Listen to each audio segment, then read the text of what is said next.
Bueno, primero, buen día a todos. Gracias por acercarse al Salón Meridiano. Gracias también a los que están a través del Webex. Hoy vamos a continuar con el ciclo de seminarios que organiza la facultad. Y en esta oportunidad nos visita Alejandro Locchiati. Bueno, Alejandro es astrofísico argentino y tiene un cargo de profesor en el Instituto de Astrofísica de la Pontificia Universidad Católica de Chile desde el año 1997. Realizó la licenciatura y el doctorado en la Universidad Nacional de La Plata. Luego hizo un máster y doctorado en astronomía en la Universidad de Texas, en Austin, Estados Unidos. Y también realizó un postdoc en el Observatorio Interamericano de Cerro Tololo, en Chile, entre los años 1995 y 1997. Sus principales áreas de investigación son las supernovas de colapso gravitacional y el uso de supernovas termonucleares para estudios cosmológicos. Fue miembro del High Zeta Ascent Search Team y coautor del paper que anunció el descubrimiento de la aceleración cósmica en el año 1998. Actualmente lidera el proyecto Dipole Oriented Ascent Cosmology, que busca corroborar si esta está causada por una constante cosmológica o no. Y el título de su charla de hoy es Anisotropías globales de Omega Lambda. Bienvenido, Alejandro. Gracias. Bueno, el trabajo es una de esas situaciones donde un tema me volvió a elegir. Así como las supernovas me eligieron en el año 87 con el 87A, esto es volver a la cosmología después de muchos años en que la había dejado de lado. Entonces, me gusta empezar como la Biblia. The beginning we made the dark. ¿Sí? Es el año 98 y publicamos este trabajo después de, no mucho, 3, 4 años de trabajo del equipo, en el que yo me había sumado un semestre después de que fue creado. Y a mí este descubrimiento siempre me dejó con el alma partida. Cuando un colega me preguntó cómo me siento, esa fue la respuesta. Me siento como el gato de Schrödinger. No sé si estoy en un estado o en otro. ¿Sí? Porque me parecía que no podía ser tan fácil la cosa. ¿Sí? Y me sorprendió mucho la rapidez con la que el resto del mundo adoptó a Omega Lambda y lo rápido que fuimos al Concordance Universe. Como si nosotros hubiéramos hecho todo bien. ¿Sí? Y eso era lo que me tenía preocupado. Así todo, seguí el trabajo. En el año 2005 publicamos el último paper de la serie. Fui el último, el líder del último paper que fue publicado, confirmando los resultados previos. Y en ese momento medio me empecé a retirar. Hay algunos papers en los que participé como colaborador de cosmología, pero me fui volviendo al área de la astrofísica de supernovas raras, que era en la que había hecho mi doctorado en Texas, y a la polarización, pero ahora estudiando espectropolarimetría. Bueno, hasta que pasó una de estas cosas que les digo y motiva esta charla y esta lista de cosas. ¿Sí? Así que ahora voy a concentrarme en eso, es decir, ¿por qué volví a cosmología? Y la culpa en gran medida la tuvo este señor que está ahí, Tomás Pusia, un colega de Alemania que durante la pandemia se dijo, puta, tenemos que hacer algo para que no nos agarren los hongos en la casa, y organizó algo que resultó extremadamente exitoso, los Golden Webinars. Webinars anunciados por las redes sociales, donde llegamos a tener miles de gente conectándose de todo el mundo. Mirando en retrospectiva, claro, hay miles de astrónomos en el mundo que estábamos todos metidos en la casa, aburridos sin nada que hacer. Y se aparece una opción donde hay un premio Nobel hablando. ¿Sí? Difícil. Entonces, era increíble. Bueno, una de esas charlas fue la charla de este señor, Subir Sarkar, que es un colega de Oxford University. No sé si él es de la India o de Pakistán, pero de esa zona. Y fue como encontrar un nuevo advisor, un nuevo director de mentor, porque él, de alguna manera, había sido capaz de intelectualizar todos esos miedos que a mí me hacían sentir como con una pata en cada mundo, ponerlos en un contexto de crítica desde el lado teórico y desde el lado observacional. Y Les voy a mostrar dos ejemplos que él mostró. Esto fue en el 2021, junio, y ya estábamos saliendo de la pandemia. Y este paper que él mostró era también del año 2021, era muy reciente. En este paper, Secret y colaboradores usan el test de Ellis and Baldwin para chequear globalmente la dinámica de la zona nuestra del universo.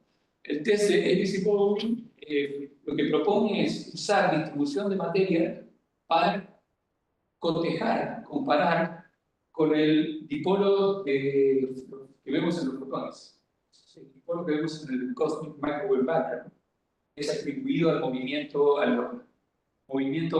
la resultante de todos los movimientos que tenemos en el entorno local, y está muy bien definido por su velocidad, dirección, etc.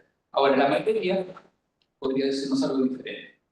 Ese era el test de Ellis y Baldwin. Y lo que esta gente hizo fue tomar un catálogo muy reciente, que era Canvas, de 1.600.000 quasars, y hacer los conteos de los quasars. Y el conteo de fuentes también tiene que reflejar los movimientos, donde hace que como no van a lograr. Tiene proyecciones diferentes de acuerdo al movimiento. Y ellos encuentran un dipolo muy parecido, este es el microwave background, encuentran uno muy parecido con los quasars, pero lo que les da horriblemente diferente es la magnitud del dipolo.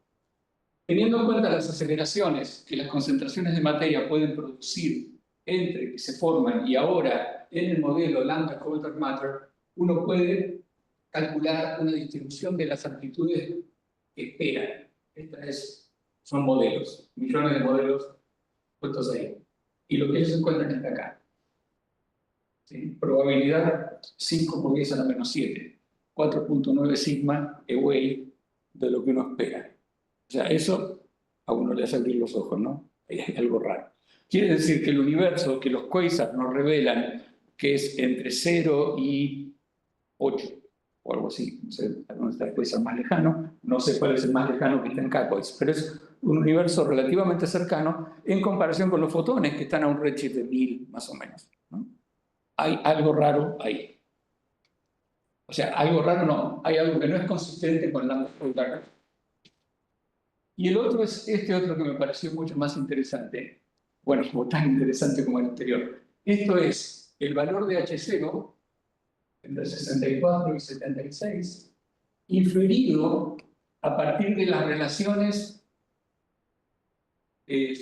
físicas que hay entre distintos estimadores que uno usa en cúmulos de galaxias.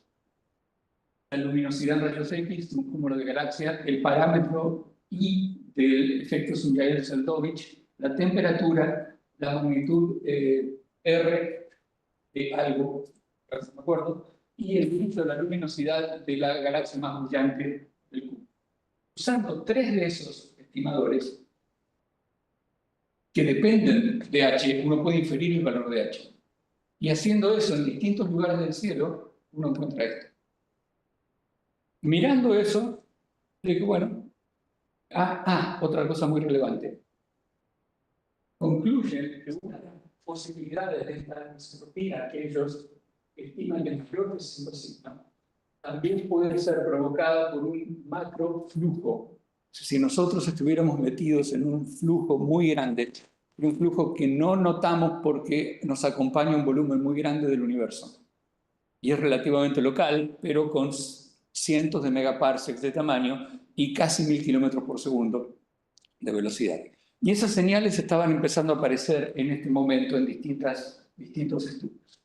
Bueno, mirando esto le dije, ok, si uno apunta un telescopio ahí y es una búsqueda de supernovas, y apunta el telescopio ahí y es otra búsqueda de supernovas, y usa esas supernovas para medir omega lambda, como hicimos allá en el año 98, uno puede negar o apoyar esto. Y me quedó el bichito dando vueltas. Pero ya estaba pensando más bien en jubilar, ¿no?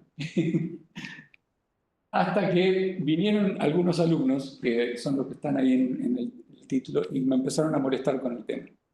Y uno está en esa situación que dice, ok, ¿le doy bola, no le doy bola, me meto, no me meto? Y al final te metes, ¿no? Así que Empezamos con el 2, el Dipole Oriented Supernova Search. Como niños malcriados que somos en Chile, tenemos acceso a los telescopios fantásticos que están instalados ahí, en particular la Dark Energy Camera, que es un instrumento que observa un campo de casi 3 grados cuadrados, 62 ccd de 4000 no sé cuánto, por 2000 no sé cuánto de esos, de los grandes. Así que empezamos una búsqueda y ya tenemos cientos de supernovas. Ahí les muestro las 3 primeras. Son como siempre las que uno pone en el cuadrito. Pero tenemos cientos. Después les voy a mostrar una colección de curvas de luz más adelante. Ahora, eso es porque volví al tema. Pero en tanto estaba haciendo eso, apareció una muestra de supernovas que era de los herederos de Adam Riess. Adam Riess fue el autor principal del paper del año 98 y él siguió una carrera muy exitosa preocupado por esto, en particular por H0 también, y varios de sus alumnos, Prout, Skolnick, o de los alumnos de sus alumnos, siguieron adelante con la calibración y curado, es decir, de una muestra muy grande que terminaron publicando acá. Y una de las cosas fantásticas que hicieron es poner los datos en el dominio público. Las supernovas, notamos con los alumnos con los que estaban empezando a trabajar, están bastante bien distribuidas en el cielo. Si uno, este es sistema ecuatorial local, acá está el plano de la galaxia. Esto es el Sloan Digital Sky Survey Equatorial Strip, donde hicieron búsquedas de supernovas, por eso hay muchas ahí. Pero descontando eso, hay una distribución bastante buena de supernovas en el cielo. Y entonces nos llevó a pensar que quizás en este trabajo, esto que está acá es el diagrama de Hubble de esas supernovas, coloreadas en distinto color dependiendo del survey al que corresponden. Y esto es la diferencia entre el modelo, lambda cold dark matter, y la observación. Y estos son los contornos de probabilidad, no sé si se distingue bien, pero el eje va desde 0 a 1, 0 a 1 en omega matter, densidad de materia, y omega lambda. Y los contornos que están ahí son en color los que utilizan la metodología moderna que también desarrolló esta gente a lo largo de los últimos 3 lustros, que incluye las covarianzas entre supernova y supernova y estimaciones de los errores sistemáticos involucrados en la medida, y en línea que apenas se distingue, punteada de otro color, los contornos que uno obtiene si ignora los efectos sistemáticos. Entonces, para que se den una idea de la evolución que representa esto, estos son los contornos de Prout et al. Y estos son los contornos del paper del año 98 de Riess et al. Y si los comparamos son así. Nosotros teníamos 99 supernovas y acá hay 1550 con 1701 curvas de luz. Entonces, estadísticamente se reduce muchísimo, así que los datos, digamos, los contornos resultan mucho más precisos. Siguen marcando un universo con una aceleración muy alta, 0.6 más o menos, y un universo con una densidad baja, de 0.20 algo. Bueno, son datos públicos, entonces lo que nos preguntamos es, ¿será que lo que vamos a buscar con nuestro Survey 2 ya está acá? Alguien tiene que mirarlo. Vamos a mirarlo. Y se lo pasé a un estudiante para que hiciera las estimaciones iniciales, y eso nos llevó a preguntarnos cómo lo hacíamos, qué metodología usábamos. Mirando los contornos de esta gente, notamos que la diferencia entre la vieja metodología, que es la que está marcada acá arriba, ¿sí? Una minimización de chi cuadrado para todas las supernovas entre la magnitud observada, la del modelo y el sigma, el chi cuadrado tal como lo escribimos, o lo moderno, que es transformar este delta m en un vector, ¿sí?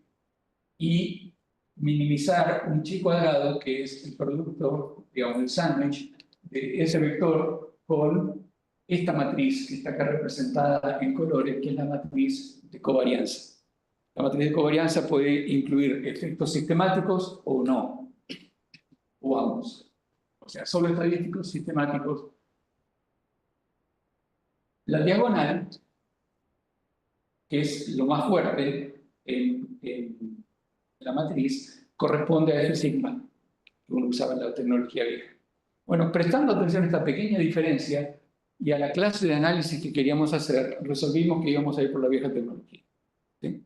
Porque la nueva es mucho más demandante en términos de computación, tiempo. Y por esto, si solo consideráramos las incertezas estadísticas de los 2.893.401 elementos que tiene la matriz, solo 16 están fuera de la diagonal. Y si incluimos los efectos sistemáticos, hay 6.000 que están fuera de la diagonal. Y si uno calcula la traza y las sumas de todos los elementos, ve que la diagonal es realmente el elemento que pesa más. Y termina siendo lo que uno ve en este diagrama, donde la diferencia entre usar o no usar la matriz es realmente pequeña. Es significativa si uno está haciendo esto con la visión que lo está haciendo el grupo de Braut et al. Y Adam Riess, que es: quiero tener omega lambda medido con exquisita precisión para pasárselo a los físicos y que me digan cómo es el universo. ¿Sí? Pero, les cuento un adelanto, hay que prestar atención a eso, olvidado. Un footnote que nos hizo perder como 6 meses por no prestarle atención. Dice: no usen tal columna en la tabla. Yo creo que se equivocaron con esa columna, pero no quisieron dar paso atrás. Entonces pusieron la footnote. Es decir, una vez que los datos eran públicos. Me dio fuerza para seguir adelante esta frase de Bob Kirchner, uno de los popes del grupo en el que había trabajado antes. Algo que vale la pena ser hecho, merece la pena ser hecho aproximadamente. ¿Sí? Esa es la forma educada de decirlo, lo decía de otra manera. Entonces, volví a mi caja de herramientas, que es esto que está acá, el chi cuadrado ahora expresado un poco mejor, la distancia de luminosidad que uno encuentra integrando la geodésica de la luz a lo largo del universo lambda cold dark matter, y la forma en que uno estima la probabilidad para un cierto chi cuadrado y que le permite construir los contornos. Con eso pasamos a un análisis hemisférico. El análisis hemisférico es básicamente tomar la muestra de supernovas, pero en un hemisferio solamente. Estamos testeando el principio cosmológico. Si el universo es isotrópico y homogéneo, las supernovas que están de este lado me tienen que dar el mismo universo que las que están del otro lado. Hay algunas cuestiones filosóficas metidas ahí, por ejemplo, si esta fórmula, que parte de la hipótesis de un universo homogéneo, es lícito usarla para medio universo. ¿Sí? Por suerte el referido no se metió con esa clase de... entonces, definimos una muestra local. Si las supernovas locales son menos abundantes que las supernovas a más distancia y son importantes para obtener las constantes cosmológicas. Entonces, asumiendo que sabemos cómo se mueve el universo, cerquita de nuestro redshift de .02, perdón, definimos una muestra que vamos a usar en todas las vueltas que le demos al hemisferio. Vamos a usar esa muestra local. Llenamos el cielo con 432 polos, 216 para un lado, 216 para el otro. Encontramos las supernovas que caían en cada uno de esos 2 pi radianes y calculamos ese par para cada hemisferio. Lo que uno esperaría, que esto a veces funciona y a veces, qué curioso. Lo que uno esperaría, y ahora no funciona con la... Sí. ¿Puedo sacar eso? Sí. Lo que uno esperaría, si el universo fuera realmente isotrópico, es algo como eso que está simulado ahí. Un background más o menos constante con un ruido gaussiano que lleva los valores a algunos extremos, compatibles con una distribución gaussiana, y a los otros. ¿Sí? Esto va entre .85 y .42. para el mismo lambda, para el mismo omega lambda que se encuentra con la muestra Pantheon más entera, que es casi 0.7. O sea, ahí tenemos algo así como 0.7 y nos vamos hasta 0.8, 0.42 para uno de los lados. Entonces, eso es lo que uno espera. Y lo que uno encuentra haciendo esto en el universo real es eso. Esto, una vez más, son coordenadas ecuatoriales, así que ahí tenemos el plano de la galaxia, donde prácticamente no hay supernovas. Hay, yo no sé cuántas asimetrías globales ven ustedes. Hay una que es muy llamativa, que es esta. Valores muy bajos aquí y 180 grados del otro lado, valores muy altos acá. Pero hay otra que es más global, que es esta. Valores bajos acá, muy bajos, y valores moderadamente altos de este otro lado. Esa fue la que me llamó la atención, primero que nada, porque ahí está el polo sur de la galaxia, ahí está el polo norte de la galaxia.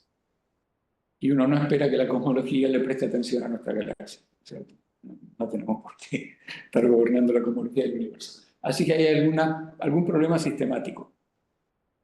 Bueno, esas son las coordenadas del punto de máxima aceleración de este lado, que están a 50 grados más o menos del ápex, el ápex cinemático del fondo de radiación cósmica. Bueno, hay distintas maneras de mirar esto. Una es, bueno, preocupémonos por la relación señal-ruido de estas mediciones, y ahí está. La relación señal-ruido es muy buena en los lugares donde la aceleración es alta, no es tan buena en los lugares donde la aceleración es baja, pero en todo caso siempre mayor que 3. Es como 3 y en los valores más como 8. Uno puede también calcular la diferencia entre polo y antipolo. La diferencia entre polo y antipolo está acá. Acá solamente la mitad de los puntos son independientes, y cada uno es el negativo del otro, que están separados 180 grados, y uno encuentra valores muy significativos en relación señal-ruido en el lado que tiene máxima aceleración, y bueno, no tan significativos en los lugares donde uno tiene aceleración baja.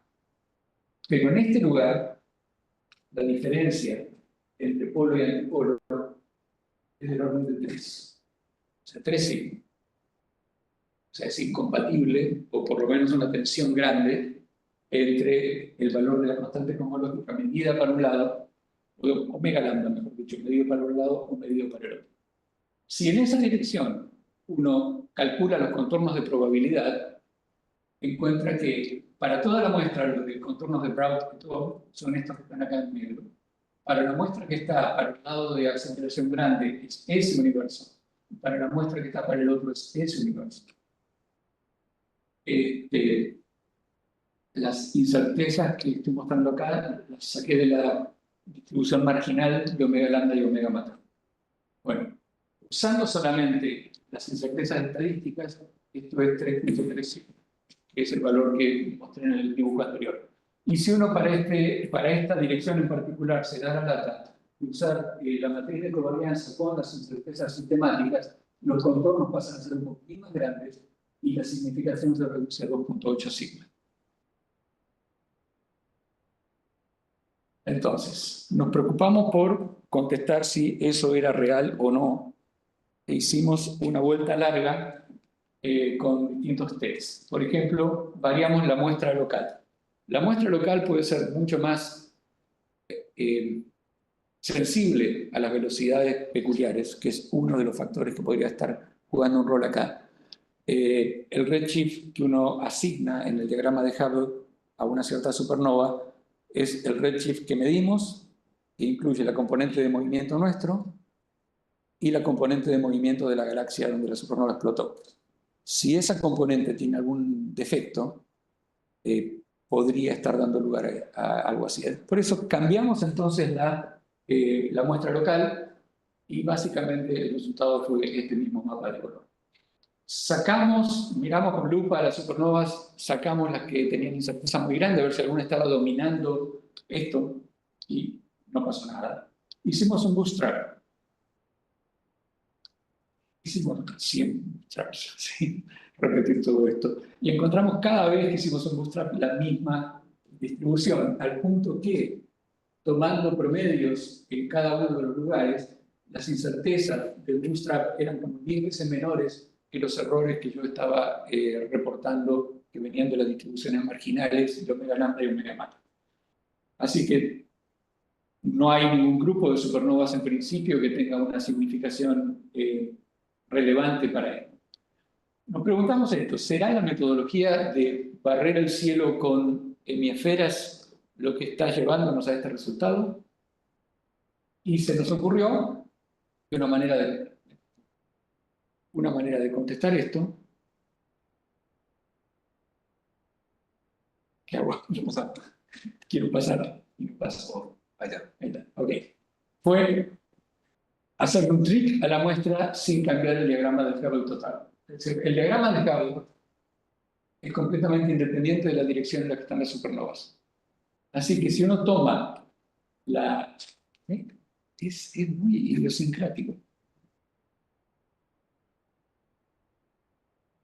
Si uno toma los datos que publicó esta gente, que son esta tabla de 1701 líneas y son columnas que llegan hasta la otra pared, si uno toma las coordenadas que están por allá y las cambia, no va a cambiar este diagrama, no va a cambiar el universo completo, pero sí va a cambiar las supernovas que aparecen en cada lado. Entonces, hicimos eso 100 veces y calculamos la cosmología cada una de esas 100 veces. Eso significa hacer 432 minimizaciones para cada una de las 100 veces, ¿no? O sea, es un trabajo relativamente pesado que hubiera sido imposible de hacer en un tiempo razonable con las facilidades de cómputo que teníamos usando la tecnología de la Markov Chain en Monte Carlo, por ejemplo, que es lo que uno tiene que usar para incluir las matrices de covarianza. Entonces, hicimos esto y, bueno, encontramos 100 universos fake, de los cuales muestro ahí 90. Uno no ve lamentablemente acá en los límites. Pareciera que hay anisotropías grandes en todos, pero en general el contraste entre el azul y el rojo acá es mucho más chiquitito que lo que uno ve para el universo real. Eso lo ve cuando uno hace estadística. En azul acá están los valores que uno encuentra para cada uno de esos universos ficticios. En rojo el promedio. Acá tenemos omega lambda y acá tenemos frecuencia. Y en negro está el universo real. Lo que tenemos en el universo real son valores muy grandes que no aparecen prácticamente en ninguna de los intercambios que hicimos de coordenadas, y eso también se ve en la distribución de probabilidad acumulativa, donde el universo real se extiende a valores mucho más grandes en omega lambda. Nosotros, digamos, se extienden a valores más chicos, como uno espera cuando tiene una distribución más o menos simétrica, que también se ve. Algo parecido pasa con el cambio entre polo y antipolo. Para los universos ficticios uno tiene una distribución centrada en 0 aproximadamente. Se ve en rojo acá el promedio. Y el universo real muestra una ¿cómo se dice? Dos máximos. Bimodal. Es una palabra. Es bimodal. Aparecen 3 o 4 entre estos universos ficticios que son parecidos a esto, más o menos bimodales, pero ninguno tan extremo.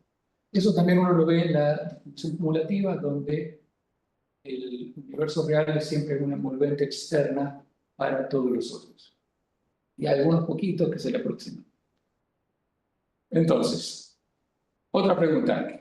En esos universos ficticios, ¿uno puede ajustar un dipolo? Y ahí uno tiene que comparar con el dipolo que puede ajustar acá. Lamentablemente, cuando uno ajusta un dipolo en esto, el que ajusta es ese, el que tiene que ver con la galaxia.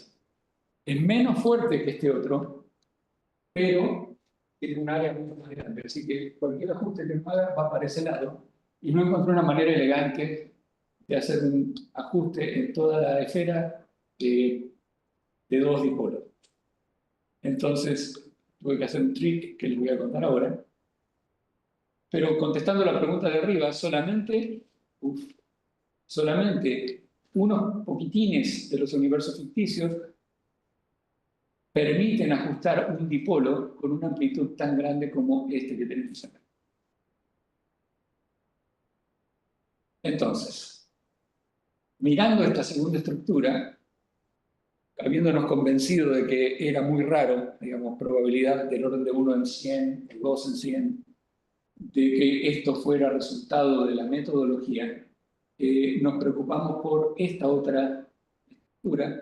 Y lo que hicimos fue rotar las coordenadas y ponerla de manera que entrara toda en un gajo de lo que sería la ascensión recta en el número, en el nuevo sistema de coordenadas, y hacer un ajuste ahora unidimensional para esa cuestión. Y el ajuste es este, que dentro del ruido permite razonablemente ajustar un dipolo con una amplitud que es del orden de 0.2 y un término constante que es del orden de 75. La amplitud es prácticamente, si 2 veces la amplitud es prácticamente este valor.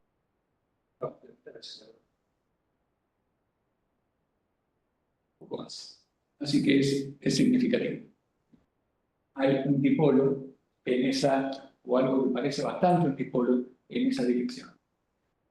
Ese sería el valor medio, que también resulta parecido a la constante cosmológica que hemos estado midiendo por muchas décadas. En esta perspectiva, entonces, la constante cosmológica que uno mide cuando mira todo el universo es como un promedio de un valor grande que no tiene para un lado y un valor pequeño que tiene para el otro.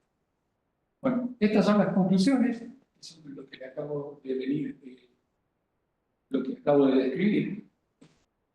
Y hay un análisis de este dipolo dominante que está orientado con la galaxia. Si uno compara las supernovas que están de un lado en el hemisferio norte de la galaxia con las que están en el hemisferio sur, encuentra que a un dado redshift hay un exceso de distancia en las que están en el norte. Lo único que entra en toda la maquinaria de calcular distancias a supernovas que tiene que ver con la galaxia es el reddening de la galaxia. Entonces, estamos haciendo algo no del todo bien con el reddening de la galaxia. No del todo bien quiere decir que hay un exceso de 6 milésimos de magnitud en el módulo de distancia. Es chiquitito. Y si fuera reddening, esos son 2 milimagnitudes en el reddening. Y yo estoy completamente seguro que bien podemos estarle errando por 2 milimagnitudes en el reddening. Nadie me ha podido contestar si hay motivos para esperar que eso sea intrínseco a la galaxia, pero la galaxia no tendría por qué tener la misma ley de reddening de un lado y del otro. Puede haber habido un jet de nuestro agujero negro hace algunos millones de años que volatilizó o gran parte de los granos de polvo en una parte de la galaxia y no en la otra. Es decir, puede ser que esto sea así. Así que eso es pregunta para la gente que estudia material interestelar en nuestro entorno, de la galaxia, etc.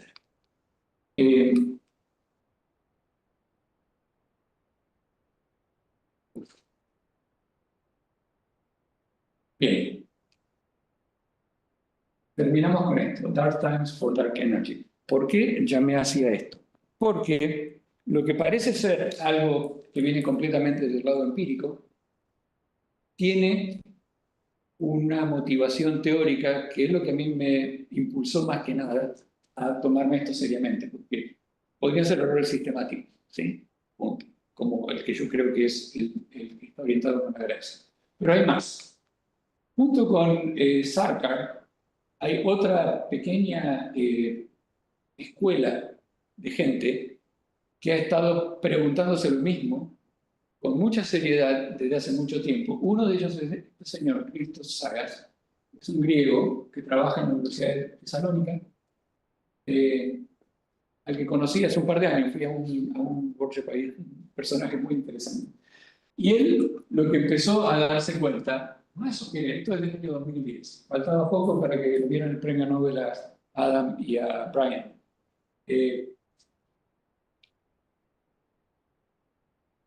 Haciendo desarrollos en serie del universo lambda cold dark matter y quedándose con el primer orden, él se pregunta ¿cuál sería la diferencia entre los parámetros cosmológicos que mide un observador que sigue perfectamente el flujo de Hubble, o sea, que está en reposo con respecto a los fotones del origen, y un observador que se mueve con respecto a él? Aplica teoría de la relatividad, desarrolla el primer orden. Y él encuentra que van a encontrar diferentes cosas. ¿Sí? La desaceleración o aceleración en particular, él dice, es posible para observadores que estén en un lugar que tiene un volumen grande, que tiene expansión en su lugar, van a experimentar una expansión aparentemente acelerada cuando el universo puede estar en realidad desacelerando. Bueno, es un físico relativista, ¿sí? Así que no son fáciles de seguir los papers, son muy interesantes. Otra de las conclusiones, ahí empezó a llamarlo dark flow, un flujo como el que menciona el paper de Mickas anteriormente. Y esto es anterior a Mickas, casi 10 años. En el proceso encontramos que observadores que viven dentro de un dark flow experimentarán expansión localmente acelerada en un universo globalmente desacelerante. Más aún, esto es lo que me hizo para las antenas, para esos observadores la aceleración va a parecer ligeramente mayor en una dirección y igualmente menor en la opuesta. Más adelante dice que la dirección no debería ser muy diferente a la del CMB, porque aunque son marcos de referencia diferentes, son resultados de distintas composiciones de movimientos globales que nos involucran a nosotros, que no pueden ser opuestos, digamos. Tienen que estar más o menos para el mismo lado. Ya más cerca, esto es del año 2022, él nota que otra forma de referirse a eso es que hay un volumen en torno a los observadores que tienen estas características, en los cuales la dinámica está gobernada por las velocidades peculiares y no por la expansión. Es como si viviéramos adentro de una esfera de Jeans, dentro de un volumen que no está en colapso, y la esfera de Jeans está en colapso. Algo parecido, pero con relación a otras cuestiones dinámicas, ¿no? Colapso o no. Entonces, las tres conclusiones grandes de los trabajos de este hombre son que los observadores tilted, lo llaman tilted porque nuestra velocidad, nuestra forward velocity está en un ángulo con la forward velocity del fondo de radiación cósmica. Estos observadores tilted van a medir un cambio en el signo del parámetro de desaceleración, como si el universo hubiera hecho un switch de desaceleración a aceleración o viceversa en épocas relativamente recientes. Así que esa visión teórica contesta una de las grandes preguntas que Orlando Polgar-Matter no puede contestar, que es ¿por qué hoy día nosotros tenemos el privilegio de ver la transición? Uno estudia cómo evoluciona el universo, encuentra que la transición es muy rápida, es acelerando la transición. Si nos mide la dinámica, un poco antes de que la aceleración tome la boca, o un poco después, y millones de años después de la aceleración, no va a poder medir las dos. O un universo desacelerado o un universo acelerado. Nosotros estamos acá, felices, observando las dos cosas. Es una coincidencia, ¿sí? El problema de la coincidencia es uno de los problemas que esta visión del problema no lo tendría, porque cualquier observador tilted va a ver eso. Se espera que lo vea. Los observadores tilted van a encontrar una anisotropía dipolar, que es la que nosotros encontramos en la muestra Pantheon Plus, y el dipolo no debería estar muy lejos del CMB. Las primeras pruebas que hicimos con una distribución distinta de puntos en el cielo nos daban un dipolo que estaba a 20 grados del CMB y estábamos mucho más felices. Cuando lo hicimos un poco mejor, nos dio 50 grados. Pero bueno, es la vida. Entonces, en esta visión, la aceleración no es mentira. Está ahí, la medimos.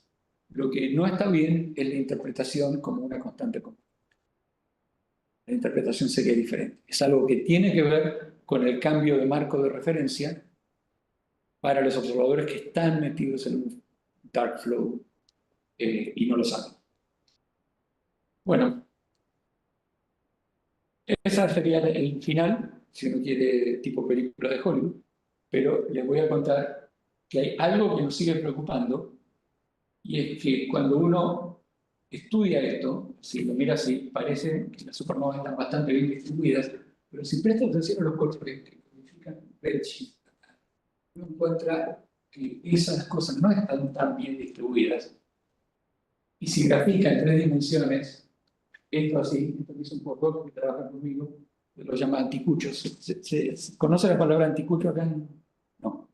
Es como un brochet. ¿Sí? Yo quería que llamarlo brochet porque era más universal, pero estoy en minoría en Chile. Pese a que soy el jefe del grupo. Así que los anticuchos no están bien distribuidos en el cielo, y en particular en el dibujo, al lado donde nosotros estamos encontrando las estrellas supernovas. Ahí tenemos supernovas relativamente cercanas, de 1, si es un supernova que está en punto 2, punto 3, es respetable, pero no las más lejanas. Así que bueno, esto puede ser una debilidad de los datos. Y lo bueno es que nosotros estamos encontrando supernovas de esta zona. Así que en un par de años más espero poder venir acá y contarles los resultados de nuestra salva. Estas son una muestra de los centenares ya de supernovas que estamos encontrando.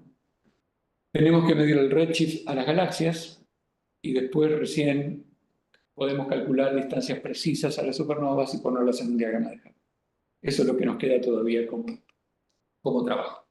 Así que los dejo con la pregunta y agradezco. Muchísimas gracias, Alejandro. No sé si le quieren hacer preguntas o comentarios. Sí. De los trabajos que mencionaste,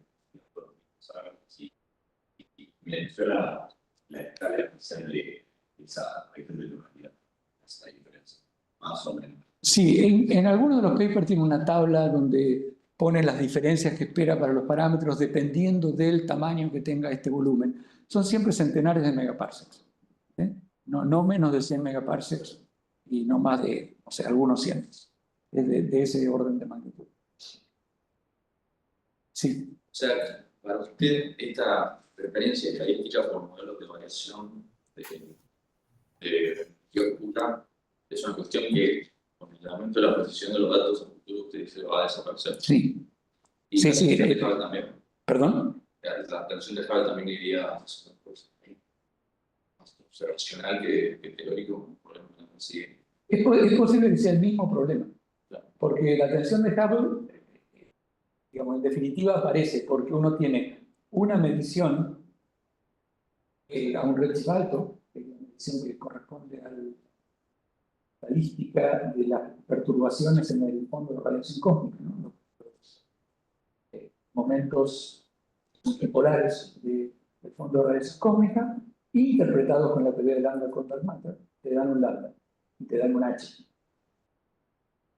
Pero tenés que conectarlo con los de ahora usando el modelo. Si el modelo no está bien, hay que pensar en otra cosa. Hace que cuando uno hace cálculos usando lambda siguiente y supernova cuántica, no difiere tanto de la estimación del plano. El que difiere mucho es el modelo independiente de No, ojo, no estoy diciendo que lambda con dark matter sea una basura. Es muy bueno. Por algo nos conquistó a todos. Claro. Pero, bueno, podría no ser correcto. Okay. No dejar de entonces que no sea.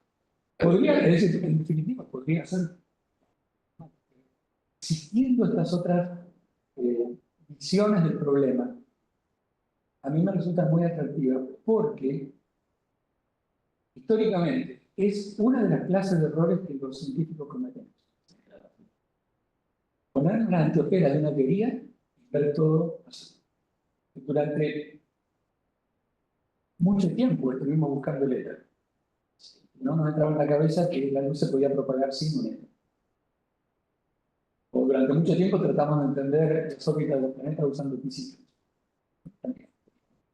Entonces, tenemos que ajustar esa teoría a como fuere, ¿no? Entonces, esto podría ser esa clase de situación. Tenemos una teoría en la cabeza. La teoría que tenemos es muy buena, pero también es una cuestión de mercado. La hipótesis de isotropía y homogeneidad te permite reducir las ecuaciones de la relatividad general del universo de un sistema horrible de ecuaciones parciales, 7, no sé cuántas derivadas parciales, a una ecuación. Sí, pensamos en varios. Entonces, y esas ya son difíciles de entender para la mayor parte de los miembros de un tiempo para decir, ajá. Pero es una cosmología muy simplificada. Y la hipótesis de que el universo es homogéneo y isotrópico es muy buena, redshift. Y sigue siendo muy buena, pero no sabemos hasta dónde. Bueno, la usamos hasta ahora. A lo mejor deja de ser muy buena en estos dos. Entonces, y ahí habría que preocupar por algo como un primer orden de desarrollo de los procesos relativos. Otra visión parecida, calculo que más menos tiempo, por lo tanto todavía no conseguí compenetrarme, es la del time scale, parecido a eso, pero también una interpretación diferente que te permite entender las observaciones sin incluir. Y ese último modelo alternativo que puso ahí, que no lo entendí, no pone. No. Y las ecuaciones de campo son las de Einstein, sí. Sí, usan la teoría de la relatividad, desarrollan el primer orden en velocidades y se fijan, contestan esta pregunta: ¿cuál es la diferencia entre lo que ve este observador y este otro observador? Y aparece el parámetro de desaceleración, no usan omega lambda, aparece Q multiplicado por un término. En ese término está involucrada la divergencia del campo de velocidad local. Si estás en un campo de velocidad y hay una divergencia, vas a medir eso. Cuando uno mira simulaciones cosmológicas de estas gigantes, como la Milenio, videos de esas, vos ves que en muchos lugares donde hay concentraciones de masa, el universo se mueve flujos convergentes y después divergentes. O sea, no es tirado de los pelos especular que un observador inteligente del universo puede estar metido en uno de estos entornos. No es que estemos buscando el centro del universo para poder explicar las observaciones. Es una configuración que podría darse con una frecuencia lineal. Pero no sé si sin pintar igual. Sí. Pero sí, cuando cambiar la variable, cambia mucho el pico. Hay preguntas que no te puedo contestar. También el crecimiento de estructura. Esta estructura, como lo entendemos ahora, requiere algo como una constante cosmológica. Pero estamos entendiendo todo a partir de lambda Goldberg matter. Así como podría estar mal omega lambda, también puede estar mal omega matter. Perdón, omega lambda sí podría estar mal omega matter, no sé. Pero sería como barajar y dar de nuevo. Okay, si esto no está bien, ¿qué hacemos? Sí. Una chava quería preguntar, los estudios que hicieron son o incorporan las críticas que hace. Sí. Y hay una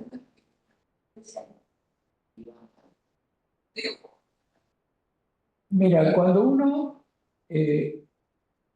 busca toda la gente que está buscando dipolos, ¿no? De hecho, la conferencia esta de la que fui se llamaba el universo multipolar. Por ahora es una minoría, pero toda gente marginal, yo me pasé al lado marginal de la ciencia, que está buscando cosas raras. Y todos se encuentran dipolos. Si uno los grafica en el cielo, están todos más o menos del mismo lado. Más o menos por ahí donde yo marqué. Igor Mirabel, Félix, hace un par de días me decía 270 de ascensión recta, hay un brazo de la galaxia.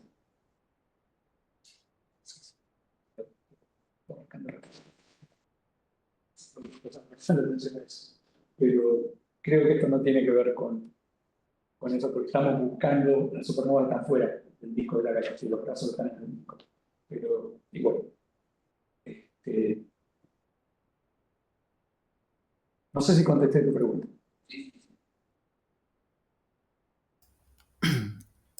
Hola, yo estoy online. Hola. Gastón. Hola Alejandro, ¿cómo andás? Gracias por la charla, excelente, me encantó, me encantó.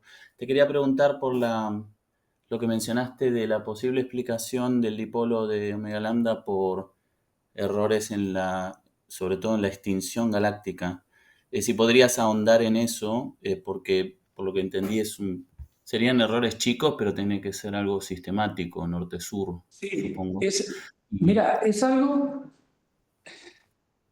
No Si sé se puede dónde. entender de alguna manera, eso Mira, Gastón, quería. no conozco lo suficiente de cómo se calculan los modelos de distribución de extinción de galaxia que usamos, ¿sí? El de Schlegel y Patrick, y no sé, hay varios. Tampoco sé si todas las supernovas que están en Panteón Más fueron corregidas con el mismo modelo. Como hay supernovas de décadas diferentes, es posible que no haya sido homogeneizado eso. Y también, a mí, una de las cosas que me preocupa de la gente que hace cosmología, digamos, con la Escuela de California, es que usan el estimador de TRIP del año 98, que también creo que es una cuestión de mercado, porque el estimador de TRIP lo incorporaron en SALT, después SALT 2, SALT 3, así que era fácil usarlo, había que aprender a usar esos métodos, pero terminó siendo una forma de calcular distancias a supernovas en la cual uno resuelve al mismo tiempo las constantes de ajuste que vinculan forma de la curva de luz y color con magnitud absoluta. Uno resuelve eso básicamente al mismo tiempo que resuelve la cosmología y después los marginaliza como si fueran parámetros nuisance, ¿no? Sí. Y eso siempre me causó desconfianza. Lo que yo pienso hacer con el survey nuestro, y ojalá me dé el tiempo y la energía como para hacer una revisión de todas las supernovas, es recalcular, o sea, calcular las distancias usando Snoopy, ¿sí? Calibrando Snoopy con una buena muestra de supernovas locales, al estilo de las de Carnegie Supernova Program, y después darlo por bueno y decir, ok, este es mi método de estimación de distancias y mi hipótesis es que me sirve para las supernovas locales y para las supernovas distantes. Y dejarse de joder con eso de estar haciendo estimaciones de un bias que tiene que ver con la galaxia, que tiene que ver con las muestras o submuestras de supernovas en particular que estoy usando, etc. No puedo aguantar más en eso, ¿no? No No, pero sé yo si. pensaba que tiene que haber, yo sin saber, tiene que haber más de un método para medir la extinción en la galaxia, más allá de los mapas de polvo. Y eso que quizás con algunas submuestras se puede aplicar en algunas direcciones y ver si hay algo ahí sistemático. Tiene que haber algún otro método, no sé, usando estrellas o usando alguna otra cosa en la galaxia, más en detalle a el punto particular de la extinción galáctica. Pero bueno, no sé, la verdad que no lo sé, pero me No, pareció. yo tampoco, pero es la primera vez que me entero en este trabajo de que podría haber un efecto de esa clase en la galaxia. Lo pregunté a gente que es experta en polvo interestelar y me han dicho que no hay señales de una diferencia sistemática entre el lado norte y el lado sur de la galaxia.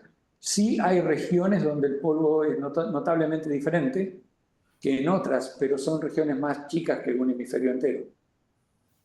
Sí, yo lo que me enteré hace poco es que cuando hay nubes, una superposición de nubes en una dada dirección de polvo, con polvo, digamos, en nuestra galaxia, las estimaciones a través de la emisión infrarroja no son confiables o algo así, pero tampoco sé mucho detalle. Entonces por ahí tiene que ver con ese tipo de cuestiones, más allá de la ley de extinción del polvo, sino más bien por la distribución del polvo. Pero bueno, nada. Mira, una cosa que a mí también me hace parar los pelos cuando me pongo a pensar en serio, es cómo 2 milésimas de error en el enrojecimiento te pueden significar una variación en la constante cosmológica de casi un factor 2, ¿no? Eso Pero tiene que ser sistemático, tiene que ser todas para un lado y todas para el otro, ¿no? Sí, claro, es la suma de las cientos de ellas, ¿no? Claro. Bueno, gracias. Sí. Pero, ¿cómo fue la expansión de la galaxia huésped? La extinción de la galaxia huésped también juega un rol y el comentario que hice con relación a la diferencia entre SALT y otros métodos de estimación de distancia tiene que ver con eso. Métodos como Snoopy, cuyo primer embrión lo desarrolló un alumno mío, que fue alumno mío en licenciatura, José Luis Prieto, pero después lo tomó Chris. ¿Cómo es el apellido? Burns. Burns, gracias. Sabía que iba a venir de ahí. Chris Burns, ahora es Snoopy. En ese método, usando curvas de luz en distintos colores, se trata de hacer una separación entre los efectos que tienen que ver con el color, que son temperatura de la supernova, o sea, color intrínseco de la supernova, material interestelar enfrente nuestro, de la galaxia madre, y corrección K, que es otra de las cosas que altera el color. Entonces, esos métodos tratan de distinguir entre estas cuestiones. El método de Tripp engloba en un solo parámetro el color, sea de lo que sea. Tiene sentido cuando uno piensa que fundamentalmente el polvo normal extingue la luz con una ley que va como 1 sobre lambda, y eso es muy parecido al cuerpo negro. ¿Sí? Uno incluso puede probar que se mimetizan esos dos efectos. Salvo donde el polvo tiene bandas, como en el ultravioleta, del azul o ultravioleta cercano hacia el rojo, la ley de distinción es muy parecida a 1 sobre lambda. Y la ley de Planck también va con 1 sobre lambda muy aproximadamente en esa zona. Entonces, temperatura y polvo se mezclan, son difíciles de separar. Así que el estimador de Tripp da cuenta de eso, pero no es lo ideal. ¿Una otra pregunta? Bueno, entonces le agradecemos nuevamente.